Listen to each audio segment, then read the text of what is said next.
Merasa tak puas dengan jawaban itu, Tang San pergi menemui Master Xiao untuk meminta pendapatnya. Dan benar saja, Master Xiao memiliki pandangan berbeda dengan mengatakan tidak ada roh pelindung yang tidak berguna, yang ada hanya penggunanya saja yang tidak bisa memaksimalkan kekuatan roh pelindungnya. Ia kemudian menyarankan Tang San agar berkonsentrasi untuk mengamati karakteristik dari roh pelindungnya.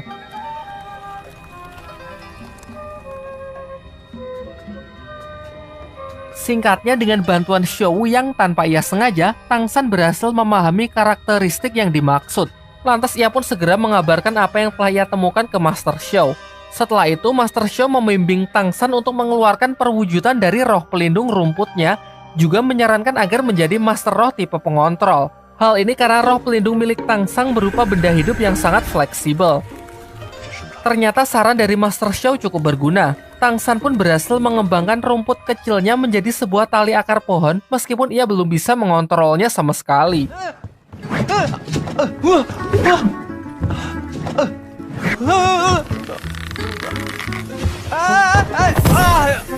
Keesokan harinya, Tang San dan Xiao Wu pergi ke akademi untuk menghadiri acara pemilihan perkumpulan ketua Master Roh Akademi. Di perjalanan, perhatian mereka dialihkan dengan arak-arakan heboh yang diketahui rombongan yang mengawal sang wali kota. Xiao Wu sangat geram melihat kelakuan rombongan tersebut yang sangat barbar, merusak apapun yang mereka lewati. Bukankah sebagai seorang pemimpin harus mencerminkan sikap baik dan peduli terhadap rakyatnya? Namun di sini yang terlihat sangatlah berbeda. Singkat cerita, mereka pun sampai di akademi. Namun sayangnya mereka tidak tahu kalau acara tersebut dimajukan dan sudah selesai dengan menjadikan anak Pak Wali Kota sebagai ketua perkumpulan Master Roh di akademi. Tang San yang melihat pergerakan mencurigakan lantas mengikutinya dan berhasil menyelinap. Di sanalah tempat si anak wali kota yang sedang menyerap kekuatan cincin roh dari seekor siluman roh yang telah ditangkapkan untuknya. Memang di dunia dahulu diharuskan bagi setiap Master Roh untuk mendapatkan cincin roh guna menaikkan levelnya. Cincin roh sendiri didapat dari hasil membunuh seekor siluman roh. Meskipun anak wali kota itu bisa dikatakan curang karena ia tidak berburu siluman roh sendiri.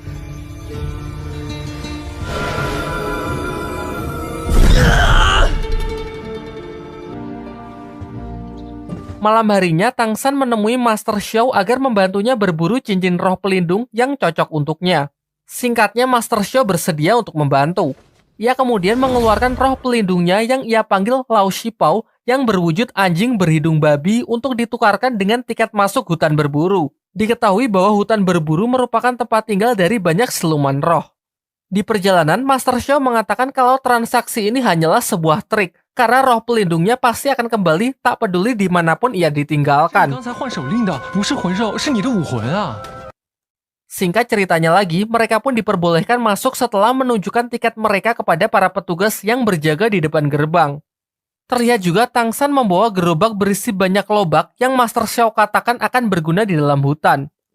Di waktu yang bersamaan, anak wali kota datang ke asrama untuk mencari Tang San berniat menantangnya. Namun Tang San tidak ada di sana, dan ia mendapatkan informasi kalau Tang San sedang berada di hutan berburu untuk mencari siluman roh. Bersama asistennya, ia pun bergegas menyusulnya. Kembali ke hutan berburu, saat sedang beristirahat, mereka sudah disambut oleh serangan siluman roh yang berwujud serigala hitam. Master Xiao lalu membunuhnya dan menjelaskan bahwa warna dari setiap cincin roh menunjukkan usia dari siluman roh tersebut, di mana umur puluhan tahun berwarna putih, ratusan tahun berwarna kuning, ribuan tahun berwarna ungu, puluhan ribu tahun berwarna hitam, dan ratusan ribu tahun berwarna merah. Semakin tua usia siluman roh, maka semakin kuat pula kekuatan dari roh cincin pelindungnya. Namun ada batasan tertentu seseorang bisa menyerap kekuatan dari cincin roh. Maksudnya, jika seseorang menyerap cincin roh di luar batas kemampuan tubuhnya, maka tubuhnya akan hancur. Sementara itu, anak wali kota beserta rombongannya juga sudah sampai di hutan berburu menggunakan tanda bangsawannya yang membuat ia bisa masuk keluar sesuka hatinya. Kembali ke hutan berburu, saat sedang beristirahat, mereka dikejutkan dengan kemunculan Xiao Wu yang sedari awal bersembunyi di gerobak Tang San. Di tengah obrolan mereka, serigala hitam yang sebelumnya dikalahkan kembali datang dengan jumlah yang cukup banyak untuk menyerang mereka. Xiao Wu pun kemudian mengajak Tang San lari dan sengaja berpisah dengan Master Xiao karena ia curiga kalau Master Xiao hanya memanfaatkan Tang San sebagai bahan penelitiannya tentang teori cincin roh. Sementara itu, anak wali kota beserta rombongannya juga sudah sampai di hutan berburu. Di sana ia pun berhasil menemukan Tang San dan Xiao Wu yang sudah terpisah dari Master Xiao. Si anak wali kota yang sangat membenci Tang San karena selalu mempermalukannya di depan umum mengancam akan membunuhnya. Namun ia memberinya pilihan. Jika Tang San menyerahkan Xiao Wu dan bersedia menjadi bawahannya, maka ia akan memaafkannya dan melupakan semua yang telah terjadi.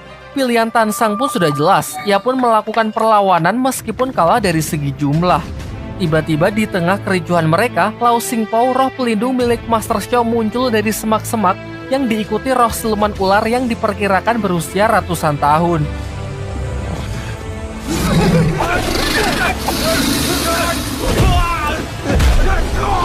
Ternyata ini semua adalah rencana dari Master Xiao yang sudah menyadari kedatangan anak wali kota. Sengaja memancing siluman roh ular untuk keluar mengalihkan perhatian mereka. Karena merasa takut, anak wali kota pun bersama pasukannya terpaksa mundur dari amukan roh siluman ular tersebut. Siluman ular itu kemudian mengamuk mengejar Tang San dan melukai Master Xiao, sampai akhirnya ketiganya pun bekerja sama untuk melumpuhkan siluman tersebut.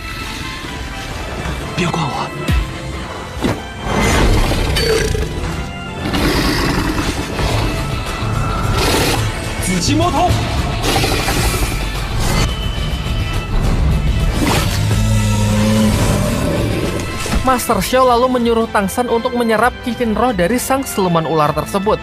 Karena berdasarkan teorinya, tubuh Tang San cukup mampu untuk menampung kekuatan siluman roh berumur 400 tahun. Namun Xiao Wu melarangnya, karena terbukti sudah tujuan Master Xiao yang sebenarnya hanya ingin menguji kebenaran dari teorinya. Terjadilah dilema singkat di dalam diri Tang San. Xiao Wu yang melarang khawatir kalau teori tersebut salah, maka tubuh Tang San akan langsung hancur. Sementara di sisi lain, pasukan anak Pak Wali Kota akan segera datang untuk melanjutkan niatnya menghabisi mereka. Dan benar saja, tak lama setelah itu rombongan anak wali kota sudah datang menyusul mereka. Hingga akhirnya Tang San memutuskan percaya kepada Master Xiao untuk menyerap cincin roh tersebut dan menerima seluruh resikonya. Akhirnya, Tang San memutuskan percaya kepada Master Xiao untuk menyerap cincin roh tersebut dan menerima seluruh resikonya. Sementara itu, rombongan anak wali kota sudah datang menyusul untuk menghabisi mereka. Keadaan pun semakin memburuk karena efek samping dari penyerapan tersebut sangatlah menyakitkan sehingga Tang San tidak memungkinkan untuk bertarung. Beruntung Master Xiao masih mempunyai sisa tenaga untuk mengeluarkan senjata rahasianya yang berupa gas beracun dari roh pelindungnya sehingga memberikan kesempatan bagi Tang San dan Xiao Wu untuk melarikan diri. Dibawalah Master Xiao ke akademi oleh anak wali kota sebagai sandera yang diancam akan dibunuh jika Tang San tak juga muncul. Sedangkan Tang San sendiri masih bersama Xiao Wu di hutan berburu untuk menyempurnakan penyerapan cincin roh silumannya.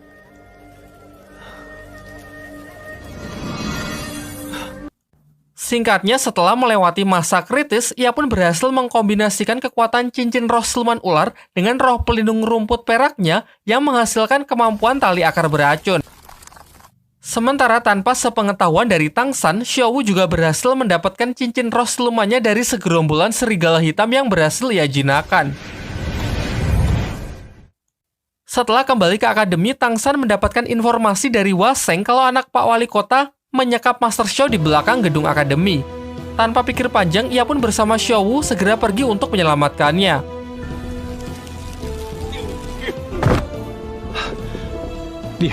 Ketika mereka telah berhasil bertemu dengan Master Xiao atas arahan dari Hua Sheng, tiba-tiba saja sebuah perangkap yang berlapis listrik bertegangan tinggi jatuh dan mengurung Xiao Wu.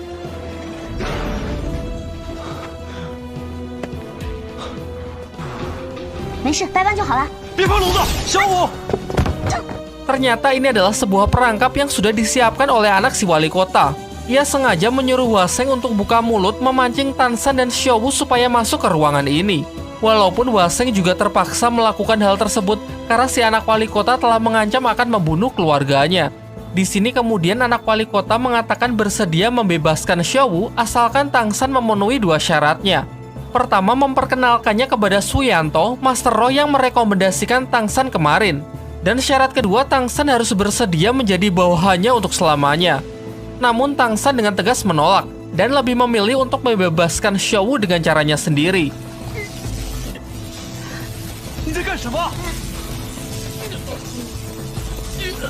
Ternyata ia nekat menghancurkan kurungan listrik tersebut menggunakan roh pelindung rumputnya.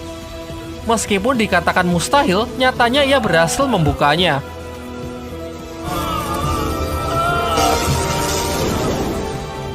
Sayangnya efek samping dari aksi gilanya tersebut membuat roh pelindungnya kini menjadi hancur. Menurut Master Xiao, untuk memulihkan roh pelindungnya, Tang San harus segera menyerap cincin roh siluman keduanya yang harus bertipe tumbuhan. Sadar mereka tidak akan bisa menang, Master Xiao yang sudah terlepas menggunakan kekuatannya untuk membuat kelompok anak Pak Wali Kota jatuh pingsan, sehingga mereka punya waktu untuk melarikan diri.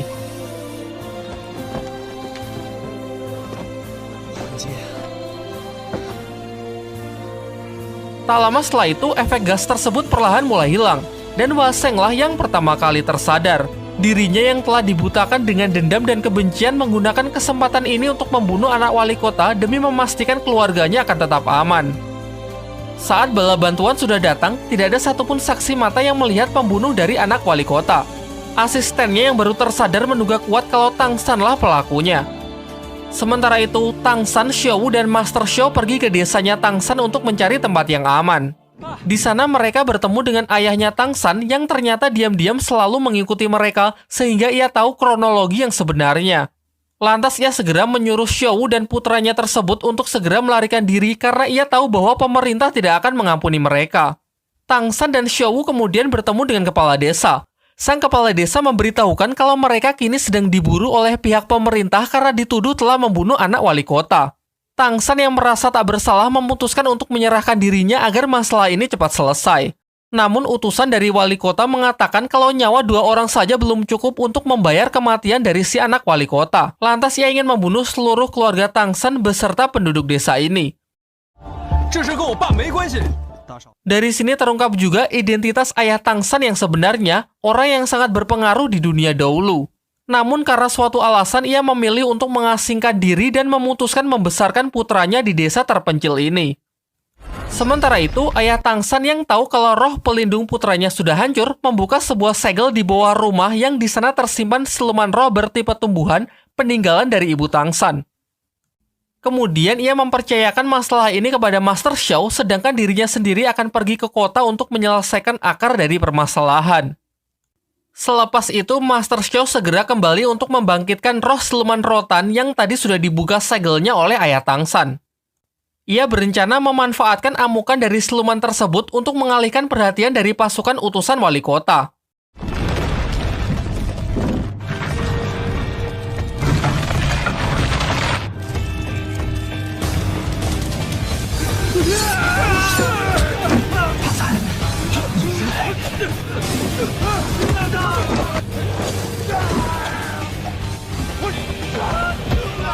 Sejauh ini berjalan sesuai rencananya. Karena keributan tersebut, Tang San dan Xiao Wu berhasil melarikan diri dengan masuk ke dalam rumah. Master Xiao lalu menjelaskan bahwa siluman roh ini berumur 600 tahun. Sangat cocok menjadi cincin roh kedua Tang San, juga demi menghidupkan kembali roh pelindung rumput perak yang sebelumnya telah hancur. Di luar dugaan, utusan wali kota memiliki roh pelindung listrik yang sangat kuat. Ia mampu bertahan dari serangan-serangan roh siluman tanaman tersebut.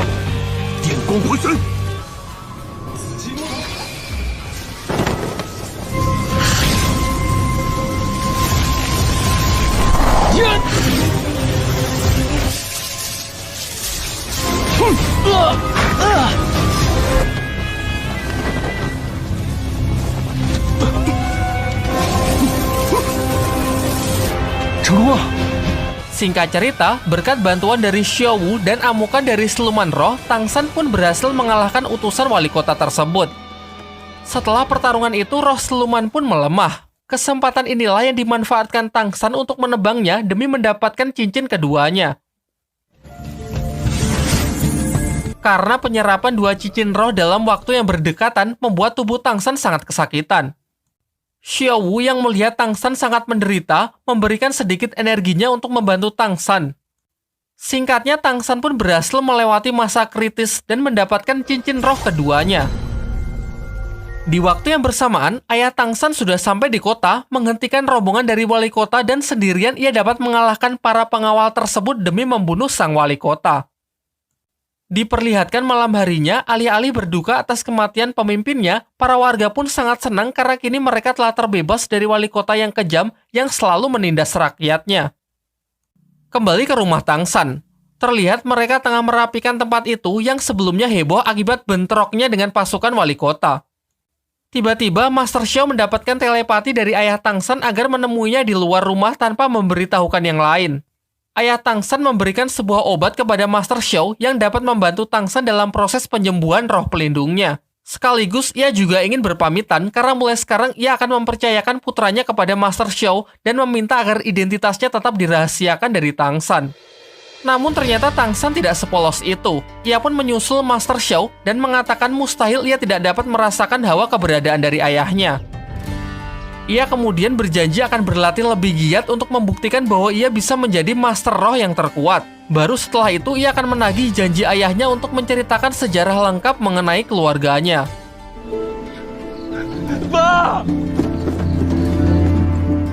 Singkat cerita, setelah perpisahan mereka, Tangsan meminta Master Xiao agar kembali memasukkannya ke Akademi Balai Roh Pelindung. Namun Master Xiao ragu kalau mereka akan diterima kembali setelah semua yang terjadi. Ia pun menyarankan Tangsan untuk masuk ke akademi lain yang bernama Akademi Sri Lanka. Meskipun tempat itu berisi orang-orang aneh dan berdiri independen tanpa terikat dengan organisasi apapun. Menurutnya itu akan menjadi tempat yang cocok untuk Tangsan. Lalu karena bimbingan Master Xiao selama ini yang baginya sangat berguna, Tangsan pun memberikan penghormatannya yang sekaligus menjadi simbol ikatan guru dan murid di antara mereka.